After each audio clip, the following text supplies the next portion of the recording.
Students, this is Akshay again, your physics teacher. Last लेक्चरमध्ये आपण ह्युजन्स प्रिन्सिपलबद्दल भरपूर काय बघितलं. आय होप त्याचे न्यूमरिकल्स म्हणा किंवा सगळं तुमच्या लक्षात असेल, आय होप. तर ह्याच आता सेकंड जो सेक्शन ॲक्च्युली काय आहे, वेव्ह ऑप्टिक्स जे आहे ते मेजरली 2 चॅप्टर्सवर बेस्ड आहे, इंटरफरन्स आणि डिफ्रॅक्शन. ते आपण प्रॉपरली घेऊ नंतर, म्हणजे व्यवस्थित. त्याच्यावर छोटे छोटे जे पॉईंट्स आहेत, जसं की ह्युजन्स प्रिन्सिपल असेल, ह्युजन्स प्रिन्सिपलमध्ये सुद्धा इंटरफरन्स डिफ्रॅक्शनमध्ये सुद्धा ह्युजन्सचे थोडे प्रिन्सिपल यूज करणार आहे आपण.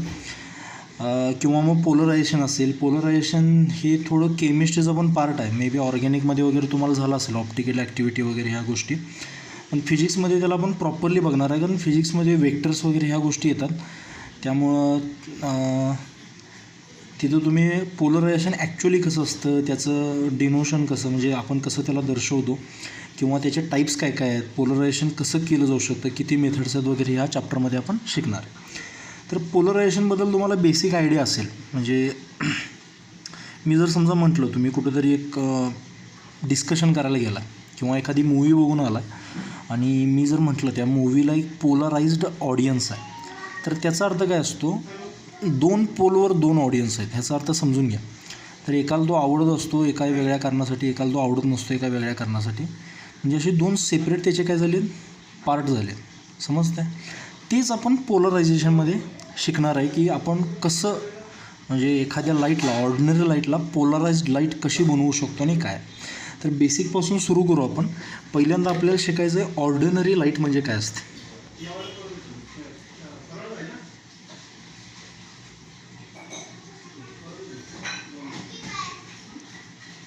Ordinary light. तर ऑर्डिनरी लाईटमध्ये भयंकर कितीतरी स्पेक्ट्रम, म्हणजे स्पेक्ट्रम केवढा मोठा आहे त्याचा वगैरे. पण एक क्लिअर आहे, जसं मॅक्सवेलनं आपल्याला सांगितलं होतं की ही लाईट नॉन मेकॅनिकल आहे. म्हणजे समजा जर प्रोपगेशन ह्या बाजूला होत असेल, तर एक इलेक्ट्रिक फील्ड आणि एक मॅग्नेटिक फील्ड काय होत असतं, म्युच्युअली ऑसिलेट होत होत होत काय प्रोड्यूस करतं, लाईटचं प्रोपगेशन. म्हणून याला आपण कुठले वेव्ह म्हणतो, इलेक्ट्रोमॅग्नेटिक वेव्ह. करेक्ट आहे. मग समजा आता एखादा पार्टिकल आहे किंवा सोर्स आहे, समजा लाईटचा सोर्स आहे, त्याच्यातून काय झालं, लाईट बाहेर पडते आहे. तर समजा इकडं लाईट रे बाहेर पडला असा आणि इकडे एक बाहेर पडला, ठीक आहे, इकडे एक बाहेर पडला, इकडे एक बाहेर पडला. तर ह्या बाजूला जी लाईट तुमची जाती आहे, तर समजा ह्याला आपण एक्स ॲक्सिस म्हणू, आणि इलेक्ट्रिक फील्ड वाय ॲक्सिसला आहे आणि मॅग्नेटिक फील्ड झेड ॲक्सिसला आहे. करेक्ट, असं असणार ना. दुसरा एक रे आहे समजा असाच, तो एक्सला जातो आहे, तर त्याचा अर्थ असा नाही ना की इलेक्ट्रिक फील्ड वायलाच असायला पाहिजे. मे बी ते निगेटिव्ह वायला असू शकतं, कळतं आहे, आणि मॅग्नेटिक फील्ड आतल्या बाजूला असू शकतं. असं भरपूर काय काय असू शकतं. त्यामुळे एक लाईटचा रे असतो किंवा बीम असते, आपण त्याला म्हणू, रे ॲक्च्युली हायपोथेटिकल आहे. तर त्याच्या जे इलेक्ट्रिक फील्डचं डायरेक्शन आहे हे काय असं फिक्स्ड नसतं. लाईटचं प्रोपोगेशन फिक्स आहे, पण इलेक्ट्रिक फील्ड ह्या बाजूला असायला पाहिजे का ह्या बाजूला. तुम्हाला कंडिशन फक्त काय आहे की लाईट जर ह्या बाजूला प्रोपोगेट होत असली, तर ह्या प्लेनमध्ये, हा जो प्लेन दिसतो आहे, ह्या प्लेनमध्ये काय झालं पाहिजे, ऑसिलेट झालं पाहिजे इलेक्ट्रिक फील्ड आणि मॅग्नेटिक फील्ड. मग ऑसिलेट हे इलेक्ट्रिक फील्ड असं असू शकतं, मॅग्नेटिक फील्ड असं असू शकतं परपेंडिक्युलर, किंवा इलेक्ट्रिक फील्ड ह्या बाजूला असू शकतं, मॅग्नेटिक फील्ड इकडच्या बाजूला असू शकतं. त्यामुळं जर लाईट प्रोपोगेट अशी होत असेल समोर समजा, तर जे इलेक्ट्रिक फील्डचं प्रोपोगेशन आहे ते तुम्ही नियरली असं म्हणू शकता की एव्हरी डायरेक्शनमध्ये असते. Because I am not talking about single ray, I am talking about whole light. Okay, तिथे इलेक्ट्रिक फील्ड जे आहे ते सगळ्या बाजूला काय सुरू आहे, ऑसिलेट करते. कळतं आहे. किंवा आपण बेसिकली काय म्हणू, समजा आता ह्या पार्टिकलला म्हणण्यापेक्षा इथल्या पॉईंटला इलेक्ट्रिक फील्ड असं ऑसिलेट करत पुढे निघाले, तर हा जो प्लेन आहे ह्याला आपण प्लेन ऑफ व्हायब्रेशन म्हणू, प्लेन ऑफ व्हायब्रेशन. तसं जर तुम्ही बघितलं, समजा लाईट पुढे येते इकडं आपल्याकडं आणि इलेक्ट्रिक फील्ड असे सगळीकडं असे काय झाले, तर हे एक प्लेन ऑफ व्हायब्रेशन आहे, हे एक प्लेन ऑफ व्हायब्रेशन आहे, हे एक आहे, हे एक आहे, हे एक आहे. कळतं आहे. म्हणजे इथं एव्हरी डायरेक्शनमध्ये, in every direction there is vibration. Okay, vibration और काय म्हणू, इलेक्ट्रिक फील्डचं ऑसिलेशन. समजते बेसिक. की जी ऑर्डिनरी लाईट आहे त्याच्यामध्ये इलेक्ट्रिक फील्डचं जे व्हायब्रेशन आहे, लाईट जर समोर आपल्याकडे येत असेल म्हणू तर इलेक्ट्रिक फील्डचं व्हायब्रेशन जे आहे ते प्रत्येक प्लेनमध्ये आहे. म्हणजे असा पण प्लेन आहे, असा पण प्लेन आहे, सगळं प्लेन आहे. मग ह्या अशी जी लाईट असते ज्याच्यात म्हणजे तुम्ही त्याला काय म्हणू शकता, a light which is vibrating more than one plane, more than one vibration plane, अशा लाईटला आपण काय म्हणतो, अनपोलराइज्ड लाईट. काय म्हणतो, अनपोलराइज्ड लाईट. आता अनपोलराइज्ड म्हणजे जे पोलराइज्ड नाही आहे. पोलराइज्ड काय असते आपण बघू नंतर, पण अनपोलराइज्ड म्हणजे ऑर्डिनरी लाईट ज्याच्यामध्ये जर प्रोपोगेशन ह्या बाजूला होत असेल तर इलेक्ट्रिक फील्ड काय फक्त समजा प्रोपोगेशन असं होत असेल तर इलेक्ट्रिक फील्ड काय फक्त ह्याच्यातच असं ऑसिलेट होते असं नाही, ते असं पण होऊ शकतं, ते असं पण होऊ शकतं, एव्हरी डायरेक्शनमध्ये. कळतं आहे? म्हणजे प्लेन हा असा पण प्लेन असू शकतो तिरका, किंवा हा असा पण प्लेन असू शकतो, प्रत्येक प्लेन आहे त्याला. अशा लाईटला काय म्हणतो आपण, अनपोलराइज्ड लाईट. ओके. मग पोलराइज्ड काय असते,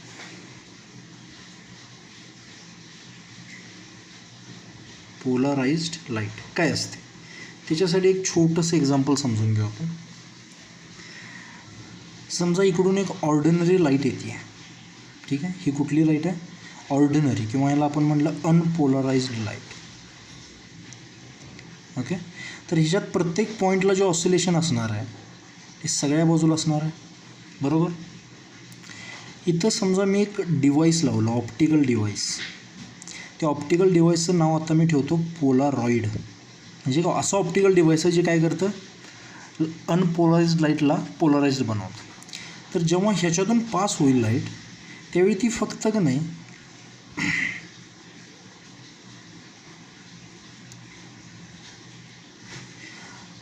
अशा एकाच प्लेनमध्ये काय होणार, व्हायब्रेट होणार. आणि ह्या प्लेनला म्हणतो आपण प्लेन ऑफ व्हायब्रेशन. ओके. ह्याला बरोबर जो परपेंडिक्युलर प्लेन आहे असा, त्या प्लेनवर एकसुद्धा इलेक्ट्रिक फील्ड राहिलेलं नाही. फक्त समजा पोलराइडचं स्वतःचा एक ॲक्सिस असतो, त्याला म्हणतो आपण पोलरायझिंग ॲक्सिस. त्याच्यातून जाणारेच फक्त व्हायब्रेशन काय झाले, पुढे गेले. बाकीचे तिरके असे येत होते, आडवे येत होते, सगळे पुढं काय ऑब्झर्व करून घेतले ह्या काय म्हणतो याला, पोलराइडनं, ह्या मटेरियलनं.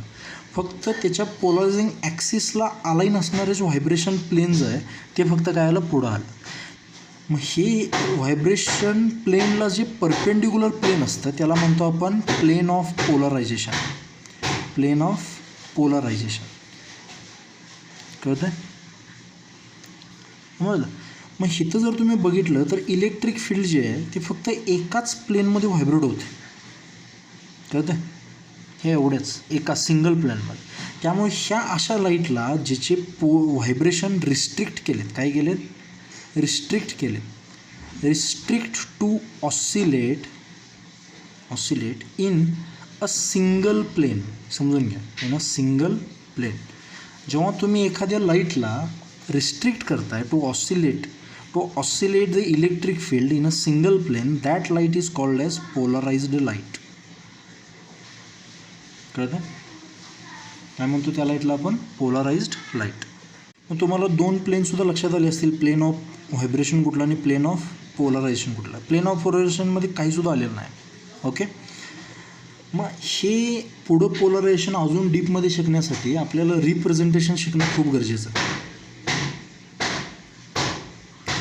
म्हणजे एखादी अनपोलराइज्ड लाईट दाखवायची कशी किंवा एखादी पोलराइज्ड लाईट दाखवायची कशी, तर आपण ते शिकून घेऊ. ठीक आहे. आय होप इथंपर्यंतच्या नोट्स तुम्ही राईट डाऊन केलेले आहेत. ओके. किंवा शॉर्ट नोट्स बनवा, पेन डाऊन फक्त करा, छोट्या छोट्या नोट्स. आणि जेव्हा तुमचं बुक वाचता तुम्ही, टेक्स्ट बुक असेल किंवा NCERT किंवा कुठलंही रेफरन्स बुक, त्यावेळी ह्या गोष्टी क्लिअर करून घ्या अजून, मग नोट्स मॉडिफाय वगैरे करा. ओके. तर रिप्रेझेंटेशनसाठी आपण पहिल्यांदा बघू की अनपोलराइज्ड लाईट दिसते कशी. अनपोलराइज्ड लाईटला रिप्रेझेंट कसं करतो आपण. ओके. आता अनपोलराइज्ड लाईटबद्दल जर मी बोललं तर समजा अशी जर ती लाईट येत असेल, मी तिरकी ह्याच्यात बोलतो आहे कारण आपल्याला लगेच समजावं म्हणून, आणि ही जी लाईट आहे ही हर तरीकेनं काय होती आहे, व्हायब्रेट होती अशी. बरोबर का? एव्हरी डायरेक्शनमध्ये काय होती? व्हायब्रेट होती. आता इलेक्ट्रिक फील्ड जे असतं ते काय असतं? वेक्टर असतं. ओके, त्यामुळे तुम्ही काय करू शकता? ह्या वेक्टरला रिझॉल्व करू शकता. आता रिझॉल्युशन म्हणजे तुम्ही शिकला असाल, resolution means to convert any vector in its two rectangular components. म्हणजे समजा ह्याचंच मी रिप्रेझेंटेशन ते काढलं तर हे सगळ्यांचं व्हर्टिकल कंपाऊंड मी ड्रॉ करणार, म्हणजे ॲड करत जाणार. मग एक व्हर्टिकल कंपाऊंड काहीतरी बनेल आणि सगळ्यांचे हॉरिझॉन्टल कंपाऊंड ॲड करत जाणार. ओके, इथं लक्षात. म्हणजे हे जर एक्स ॲक्सिस असेल तर हे वाय ॲक्सिस, या सगळ्याला मी काय केलं? अशा ह्याच्यात कन्वर्ट केलं. इलेक्ट्रिक फील्ड बाहेर येत नाही इकडं ह्या अलॉंग दी प्रोपोगेशन असं असेल तर त्याच्या परपेंडिक्युलर प्लेनमध्ये व्हायब्रेट होतं. ओके, मग ह्याला समजा मी ह्या बाजूनं बघितलं तर काय दिसणार? हे वाय ॲक्सिस मला असा दिसणार व्हायब्रेट होताना, म्हणजे इलेक्ट्रिक फील्ड. म्हणजे एक्स आहे ते इनसाईड म्हणजे असं आत बाहेर होणार, त्याला मी काय दाखवतो? डॉटेड दाखवतो. ओके, मग अनपोलराइज्ड लाईटला दाखवतात कसं? तर असं ऑसिलेट होत निघाले ना, म्हणजे जे प्रोपोगेशनला असे ऑसिलेट करत निघाले त्यांना मी असे डबल ॲरो दाखवले. आणि जे आत बाहेर असे समजा हे एक्स ॲक्सिस आहे, हा वाय ॲक्सिस आहे आणि हा झेड ॲक्सिस जो बाहेर आला आहे त्याला मी कसं दाखवलं? डॉटेड, कारण ते दिसत नाही आपल्याला डोळ्याने. ओके, तर अनपोलराइज्डला आपण अशी स्टडी करणार, असं बघणार. ओके, सेकंड, समजा मी पोलराइज्ड लाईटबद्दल बोललो. पोलराइज्ड लाईट, तर पोलराइज्ड लाईटमध्ये दोन प्रकार असू शकतात. पहिली अशी असू शकते की व्हायब्रेशन असं असेल त्याचा ह्या प्लेनमध्ये. ओके, किंवा असं असू शकतं अशा प्लेनमध्ये आडव्या, जे व्हर्टिकल प्लेन आणि हॉरिझॉन्टल प्लेन. तर मी ह्याचं रिप्रेझेंटेशन असं दाखवणार, असं करणार. सॉरी, इथे तुम्हाला डॉटेड कुठंच नाही दिसणार, कारण ती मग अनपोलराइज्ड लाईट जायची. ही पोलरायझेशन आहे, म्हणजे ह्या एका प्लेनमध्येच फक्त काय होतं? ते व्हायब्रेट होतं. हिचं कसं दाखवणार मी? गेस करा. मी फक्त डॉटेड दाखवणार. त्यामुळे जर तुमच्यासमोर हे दोन प्रकारचे रेज असतील कुठलाही यातला, तर ती कसली लाईट आहे? पोलराइज्ड. जर समजा हे दोन्ही मी कंबाईन केले तर ती कसली बनते? अनपोलराइज्ड. ओके, एवढं फक्त लक्षात ठेवा. हे तुमच्या बुकमध्ये नाही आहे, पण आपल्याला पुढं लागणार आहे म्हणून मी हे तुम्हाला शिकवलं की रिप्रेझेंटेशन आपण कसं करतो. तर तुम्हाला मे बी लक्षात आलं असेल की पोलरायझेशन किंवा अनपोलराइज्ड लाईट काय असते, प्लेन ऑफ व्हायब्रेशन काय असतं, किंवा पोलराईड दिसतं कसं. तुमच्या बुकमध्ये पोलराईडला जे दाखवलं आहे ते गोल दाखवलं, पण जनरली असं दाखवतात. त्यामुळे दोन्हीपैकी काही जरी आलं तर कन्फ्यूज नका हो. आणि त्याचा जो एक पर्टिक्युलर ॲक्सिस असतो त्याला काय म्हणतो आपण? ट्रान्समिशन ॲक्सिस किंवा पोलरायझिंग ॲक्सिस. त्याला जर अलाईन असेल तरच लाईट पुढं पास होते. ओके, ते बघू आपण. पहिल्यांदा बघू की पोलरायझेशन आपण कसं करू शकतो. How we can obtain the polarisation or polarised light. तर 5 प्रकार आहेत. एक तर रिफ्लेक्शन करू शकता, रिफ्रॅक्शन, डबल रिफ्रॅक्शन, डायक्रोइझम किंवा स्कॅटरिंग. तर तुमच्या बोर्डच्या बुकमध्ये हे फक्त 3 आहेत, हे 2 नाही आहेत. पण हे 2 पण काय एवढं डिफिकल्ट नाही आहे, ते केमिस्ट्रीचाच पार्ट आहे तो. मे बी तुम्हाला डायक्रोइक मटेरियल्स वगैरे झालं असेल किंवा ऑप्टिकल ॲक्टिव्हिटी वगैरे ह्या गोष्टींमध्ये तुम्हाला झालं असेल. ते डबल रिफ्रॅक्शनसुद्धा फिजिक्सचाच पार्ट आहे, पण बघू आपण हे 5 बघू, शॉर्टमध्ये बघू. ओके, पहिलं बघू आपण पोलरायझेशन युजिंग रिफ्लेक्शन. हा एक लॉ आहे, याला आपण म्हणतो ब्रुस्टर्स लॉ. ठीक आहे, एक सायंटिस्ट होता ब्रुस्टर्स नावाचा, त्यानं हा लॉ शोधून काढला आहे आणि मेजरली हीच मेथड यूज होते ब्रुस्टर्स लॉची. तर यात काय यूज करायचं आपल्याला? ट्रान्सपरंट मटेरियल यूज करायचं. Transparent material. ओके, तुम्ही म्हणाल सर ट्रान्सपरंट मटेरियलमधून लाईट पलीकडे जाऊ शकते. ट्रान्सपरंटमध्ये ॲक्च्युली ट्रान्सलुसंट आहे ते. म्हणजे समजा हे जर मटेरियल असेल असं आणि इथं जर काय आली अशी लाईट फॉल झाली तर थोडं काय होतं, तुम्ही शिकला असाल मे बी ट्रान्समिशन, रिफ्लेक्शन आणि रिफ्रॅक्शन वगैरे ह्या गोष्टी. म्हणजे परत निघून जाणार आहे त्याला काय म्हणतो आपण? रिफ्लेक्शन. थोडा पार्ट इकडे निघून जातो, कारण जगातलं कुठलंही मटेरियल आयडियल नसतं. आणि थोडं काय होतं रिफ्रॅक्शन होतं असं, बरोबर.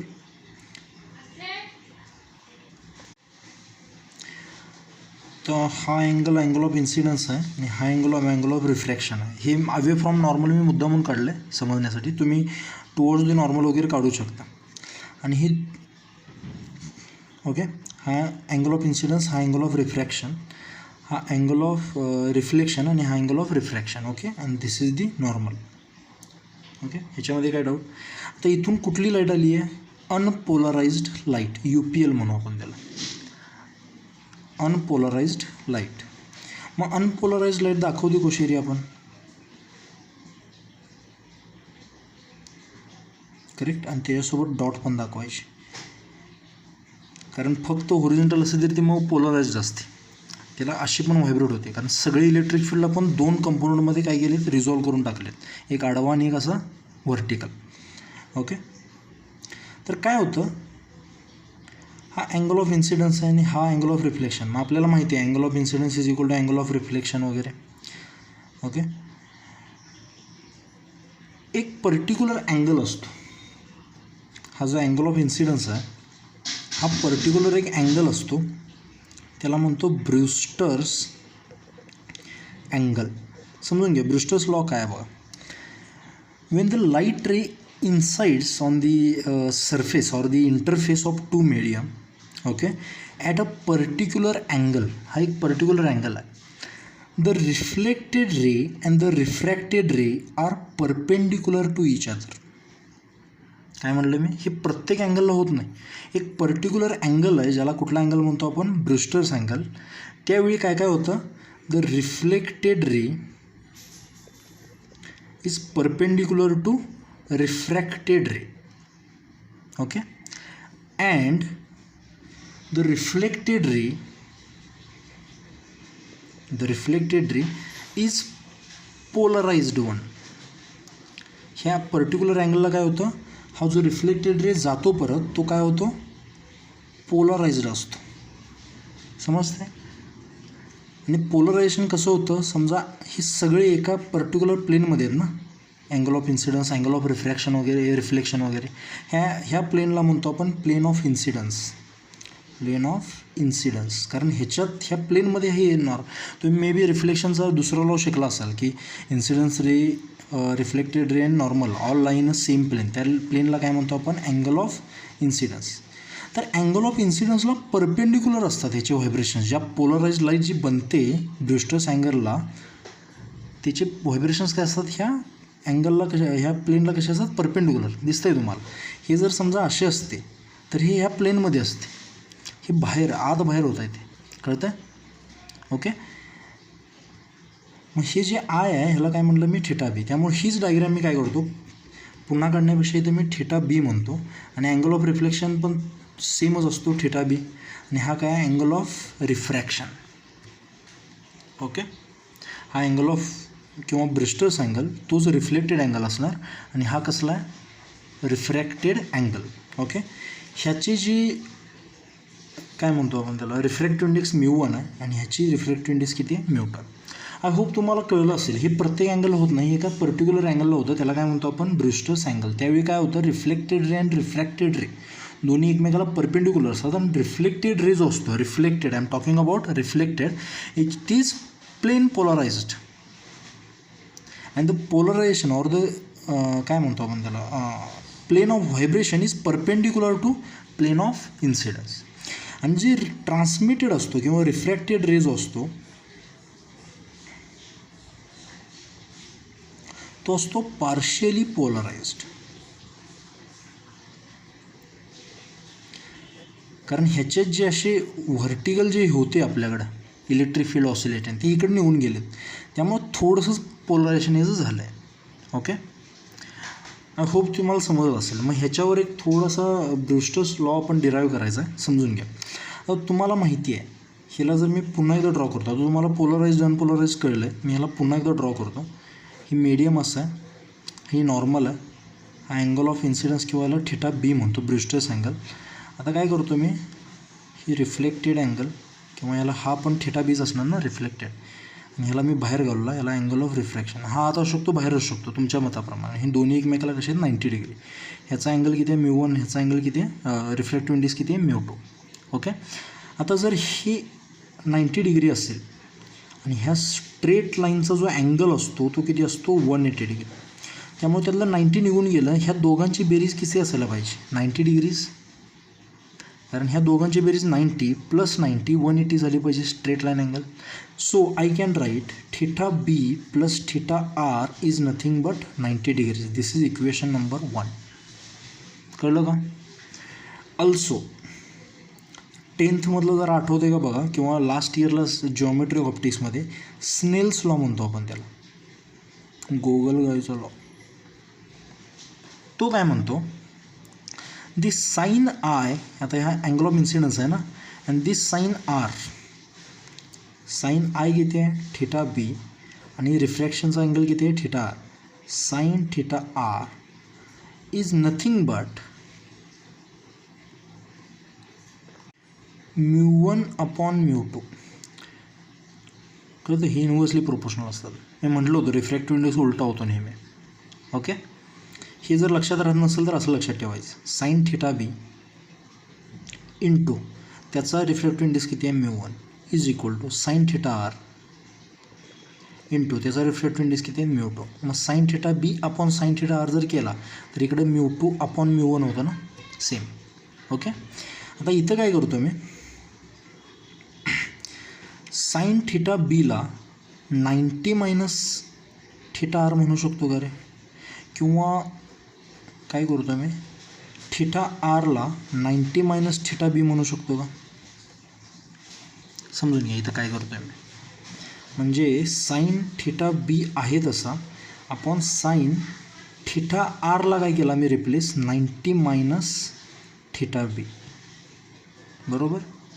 कारण ब्रुस्टर्स लॉज काय सांगतो, हे दोघं एकमेकाला परपेंडिक्युलर आहे, त्यामुळे ही इक्वेशन आली, त्यामुळे 90 - θB करू शकतो आपण इथं. Is equal to μ2/μ1. करेक्ट. त्यानंतर टॅन θ आणि साईन 90 - दिस, ह्याचं उत्तर असतं. आता एनी कायम लक्षात ठेवायचं, साईन 90 - θ असेल तर तो कॉस θ असतो, आणि कॉस 90 - θ असेल तर तो साईन θ असतो. त्यामुळे ही कंडिशन आहे. त्यामुळे काय असणार हा कॉस θ. तर sine θB cos θB is equal to μ2/μ1. बरोबर. तर साईन कॉस काय असतं टॅन.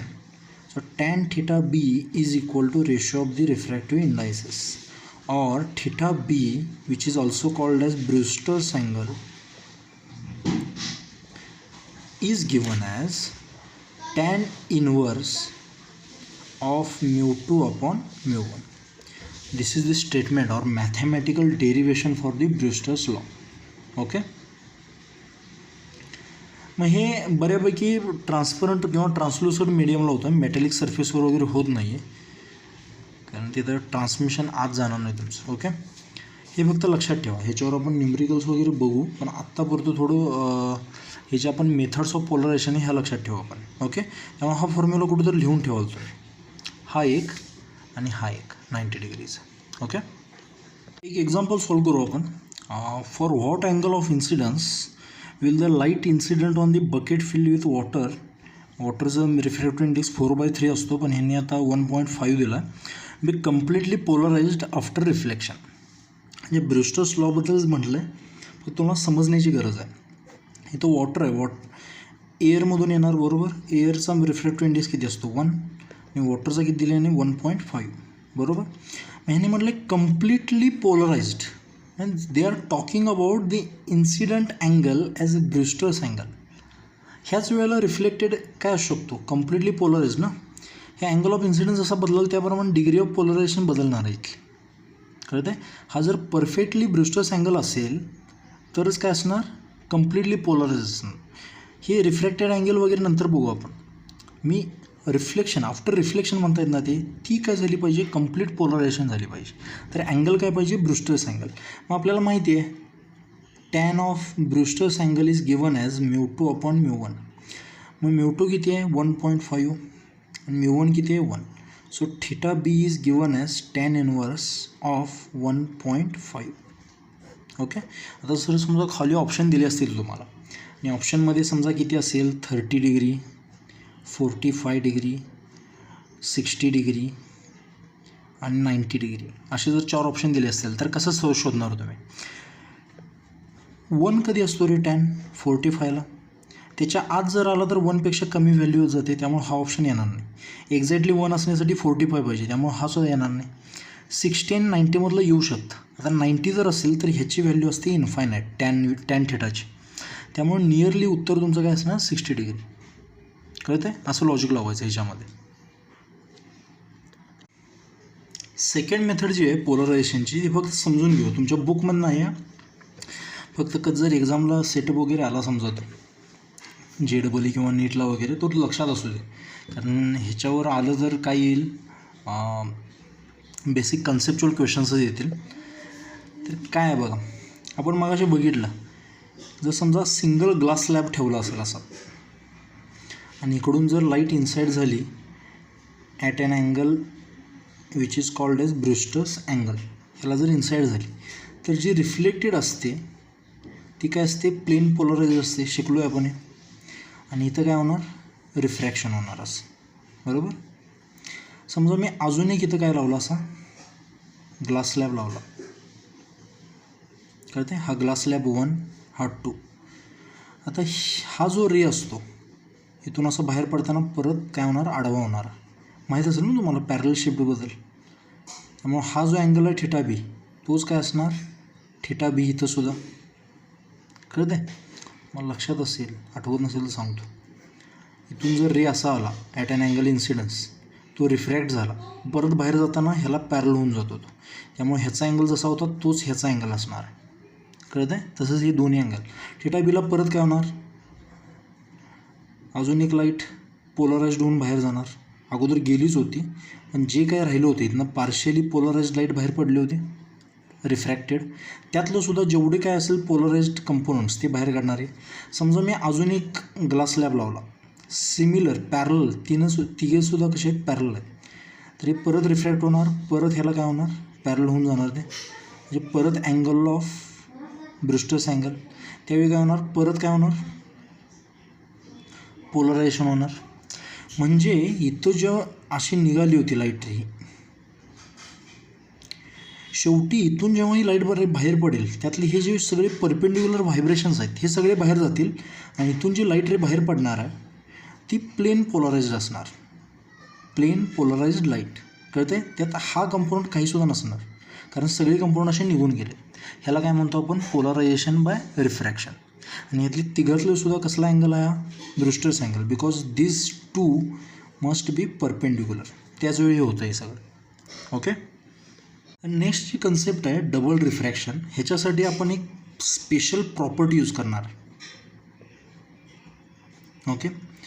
ही प्रॉपर्टी कुणाची आहे कॅल्साईट म्हणा, ही थोडी क्रिस्टल आहे, क्रिस्टलची नावं सांगतो मी. कॅल्साईट असेल किंवा कॉर्ड्स माहीत असेल तुम्हाला, सुडो सॉलिड किंवा टोर्मेलिनसुद्धा माहीत असेल मे बी. हे थोडे मटेरियल आहे, ह्यांची एक प्रॉपर्टी आहे, ती काय करतात जे इन्सिडेंट रे असतो त्याला स्प्लिट करतात. काय करतात ते स्प्लिट 2 रेजमध्ये. एक असतो ऑर्डिनरी रे किंवा त्याला ओ रे म्हणतो आपण, आणि दुसरा असतो एक्स्ट्रा ऑर्डिनरी रे किंवा त्याला ई रे म्हणतो. ओके. ही प्रॉपर्टी यूज करून आपण डबल रिफ्रॅक्शननं काय करणार आहे पोलरायझेशन ऑब्टेन करणार. तर कसं करतो समजून घ्या. ॲक्च्युली ही जी प्रॉपर्टी आहे ह्यालाच आपण म्हणजे ह्याच बघू आपण. एक मिनिट, पहिल्यांदा ही समजून तर घ्या. समजा हे मटेरियल आहे कुठलं कॅल्साईट किंवा टर्मिनल नाही समजा हे. ओके. तर ॲट अ पर्टिक्युलर अँगल, आता इथे ब्रिस्टर्स अँगल वगैरे काही नाही बरं का, एक पर्टिक्युलर अँगल काहीतरी आला समजा अँगल ऑफ इन्सिडन्स, पर्टिक्युलर्स नाही कुठल्या पण अँगलला होतं ते. तर आपल्याला माहिती आहे ह्या बाउंड्रीवर काय होते लाईट बेंड होते when it passes from this medium to this medium, air to this calcite or terminal, इथे काय होते रिफ्रॅक्ट होते. ओके. पण इन्सिडंटलेला हे काय करतं स्प्लिट करतो 2 रेजमध्ये.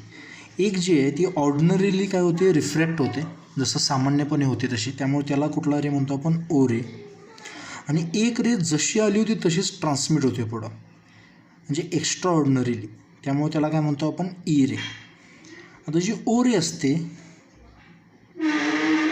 तिचे जे व्हायब्रेशन असतात ते perpendicular to this plane of incidence, आणि जे ई रे असते त्याचे जे व्हायब्रेशन असतात ते in the plane of incidence, आणि ही येत असते आपली अनपोलराइज्ड लाईट. कळतं आहे? ही एक प्रॉपर्टी आहे फक्त, म्हणजे जनरली आपण पोलराईडसाठी वापरतो आहे. ओके, त्यामध्ये आपण शिकणार आहे म्हणजे ही ई रे आहे जी तो doesn't follow the Snell's law. बरोबर ना, जसा अँगल आहे तसंच गेला होता पुढं, आणि it follows law of reflection or Snell's law.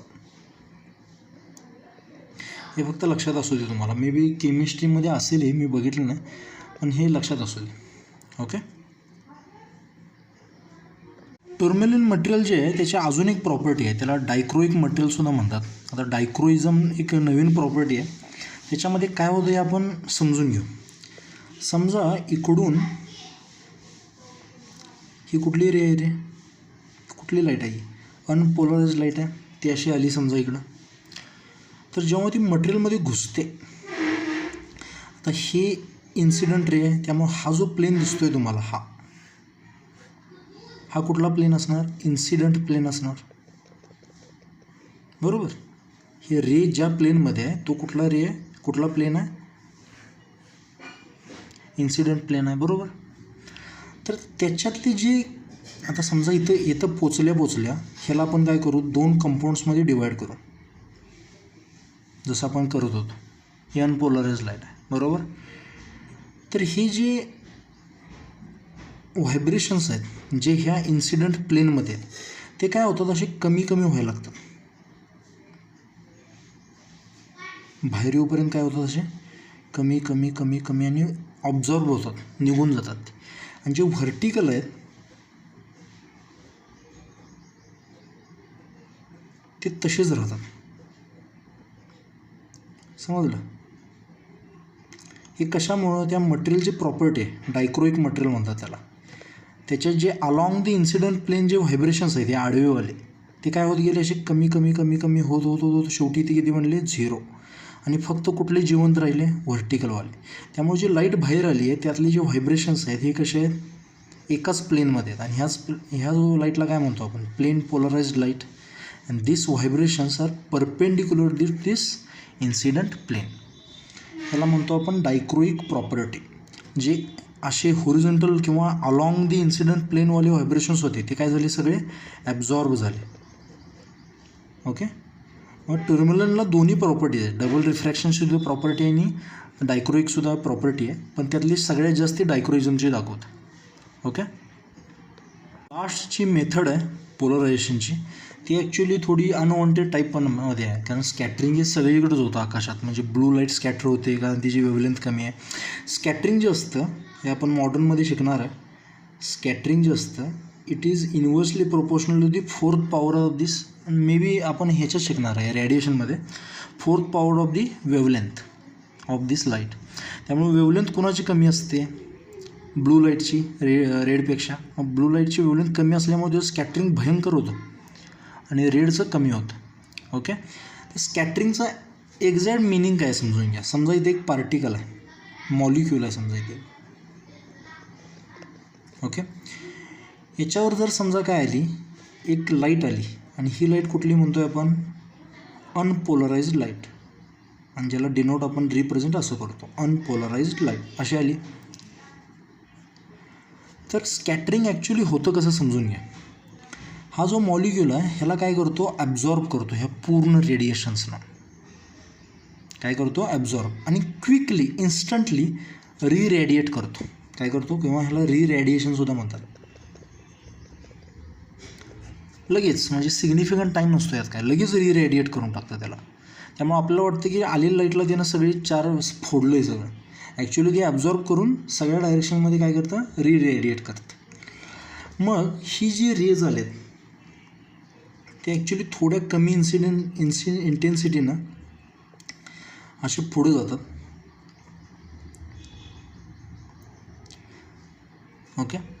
पण जे स्कॅटर झालेत म्हणजे आता हे सगळ्याच बाजूला स्कॅटर झालेत बरोबर, हे सगळीकडे स्कॅटर झालेत. ह्याच्या परपेंडिक्युलर डायरेक्शन्सना म्हणजे एक डायरेक्शन ही म्हणू आपण, तिकडं ते असेच पोलराइज्ड होतात,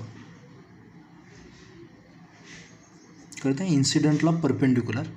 आणि दुसरी जी डायरेक्शन आहे, आता समजा ही एक्स असेल, ही वाय असेल आणि ही बाहेरची झेड असेल, तिथं ते असे पोलराइज्ड होतात. समजून घे. मी अजून एकदा सांगतो. स्कॅटरिंग म्हणजे रेडिएशन आहे. त्याच्यामध्ये त्याच्यावर जो लाईट रे येतो तो थोड्या कमी इंटेन्सिटीनं पुढं जातो आणि जे रेडिएशन असते ते ऑल डायरेक्शनमध्ये असतं. म्हणजे लाईट रे काय फक्त ह्या दोन ह्याच्यात स्कॅटर होत नाही, सगळीकडे होते. पण ह्या दोन पर्टिक्युलर डायरेक्शन असतात, परपेंडिक्युलर डायरेक्शन्स, त्याच्यामध्ये तुम्हाला कुठलीही लाईट मिळू शकते, प्लेन पोलराइज्ड लाईट, कळतं आहे. त्यामुळे तुमचे जे सनग्लास असतील किंवा गाडीवरचे जे हे असतील तिथं काय पोलराइड मटेरियल आपण यूज करतो, डायक्रोइक मटेरियल किंवा आपलं डबल रिफ्लेक्शन्स. कारण तुमच्या आकाशामध्ये एकाच वेळी इन्फायनाईट स्कॅटरिंग होते. मग त्याच्यातल्या ह्या पर्टिक्युलर कुठल्या तर दोन डायरेक्शनमधून समजा पोलराइज लाईट तुमच्याकडे आली, कळतं आहे, तर ती थोडी हार्मफुल असू शकते. त्यामुळे पोलराइड काय करतो, त्याची इंटेन्सिटी कमी करून टाकतो. ही कशी कमी करतो वगैरे आपण नेक्स्ट लेक्चरला बघणार आहे. पण समजून घ्या, हे स्कॅटरिंग सगळीकडे होतं, फक्त या दोन पर्टिक्युलर डायरेक्शन आहेत म्युच्युअली परपेंडिक्युलर, तिथं काय मिळते आपल्याला, प्लेन पोलराइज्ड लाईट. ह्याला काय म्हणतो आपण, स्कॅटरिंग. तुमच्या बुकमध्ये मे बी एकदम लगेच संपवलं असेल, पण थिअरी ही आहे याची. ओके. नेक्स्ट लेक्चरला आपण मेलस लॉ बघू काय आहे तो, आणि त्याच्यावरचे न्यूमरिकल्स वगैरे घेऊ आपण. न्यूमरिकल्स मला बुकमध्ये एवढे सापडलं नाही, पण JEEचा एका दुसरा एक्झाम्पल घेऊ आपण पोलरायझेशन. मग एकदा मेलस लॉ संपला की मग आपण इंटरफरन्स डिफ्रॅक्शनमध्ये घुसू शकतो, ज्याच्यावर आपल्याला जरा जास्त वेळ लागणार आहे. ओके. कारण पुस्तकापुरतं संपवायचं म्हणलं की त्याला काही लई वेळ लागत नाही, जरा प्रॉपरलीच बघू त्याला आपण व्यवस्थित. Okay. So have a good day.